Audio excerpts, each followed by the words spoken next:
All right, today we're going to talk about an object inside of an object. Now I've got some code here and I'm going to explain a bit of it a bit at a time. So let's start with just the first part here. So I created a Python file called object in object, and I made a sheep. Now this class sheep has the init, the constructor. I'm giving it a name, and you'll notice that there's this S1 here as well. That's going to be kind of important later, but not at the moment. The name is a name, which of course is the name of the sheep. My sheep is also going to be equipped with a little item here, and that's what this is going to be. Now I have a little display that'll display the sheep's name, and then display this S1, which is actually going to be a sword. Now, so essentially I'm making a sword-wielding sheep. Now, you see I have two classes here. One class, two class. This is my sword class. Again, it has this kind of the same thing, define init. We have our self. We have the name of the sword and then the damage of the sword. And the constructor is pretty much the same as before. And it also has a display, but this display just essentially prints the name of the sword and how much damage that particular sword does.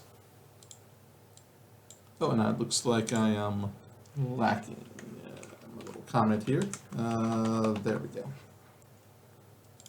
And here as well. Aha. All right, so again, I put these little comments here just so I know that that's supposed to be the end of that, since Python is a kind of a tabbed language, so this is inside that function, this is not. It kind of helps me make sure that everything in between is tabbed over where it's supposed to be. So down here I would make a sword, Noob Slayer, 10 damage. I'll make a sheep called Bubba, the name Bubba, and I will also use the sword I just made as an item that I'm going to pass. And then I'll run the display on Bubba here. So it should display the name, and then this right here, the name of the sword, how much damage it does, assuming it's equipped on my sheep. So if we run it,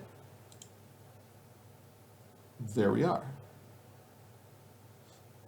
Name Bubba, and we got the name of the sword, which is Noob Slayer, and it does 10 damage. And of course, I could make some more objects here if I wanted to. We could do this entire thing here.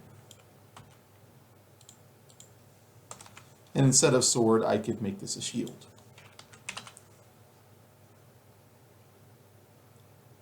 So now I have a shield as well. And I can come up here and add one more item, which would be, let's just call it SH1, right?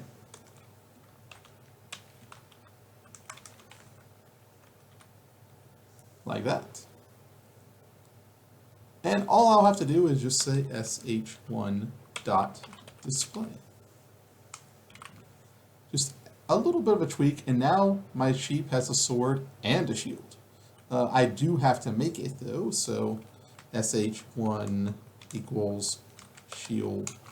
Let's go with new defender. And it doesn't necessarily have to be damage, but I can just say defense, perhaps.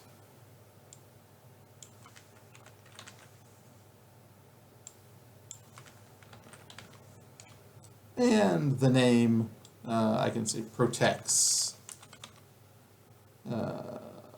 defense. Yeah, protects this much damage. And I'll add in my little sh1 here. And we'll say it protects 10 damage. So I made some adjustments. I copied and pasted, adjusted this guy so it's defense there. Added in the shield display here. And then I just adjusted this. I made a shield, just like my sword. I didn't make any adjustments or changes, anything. And now my sheep should have both. So if I run it, I should get an extra item equipped to my sheep. Look at that. It has Noob Slayer, the sword, does 10 damage, and Noob Defender protects 10 damage. And I could even go further if I wanted to, and my sword could have an object equipped on it. I could, equip a jewel or a gem or ruin or whatever it is I want to put on the sword, attachments. And I would just do the same thing I did here. It's just in here, I would have something equipped. I'd have an object, I'd have to make that object just like I did with these. So you can have an object and have objects on that object, and then I could have more objects on the object that's on the object. You can really embed it as much as you want here. But this is just a quick rundown of objects within objects.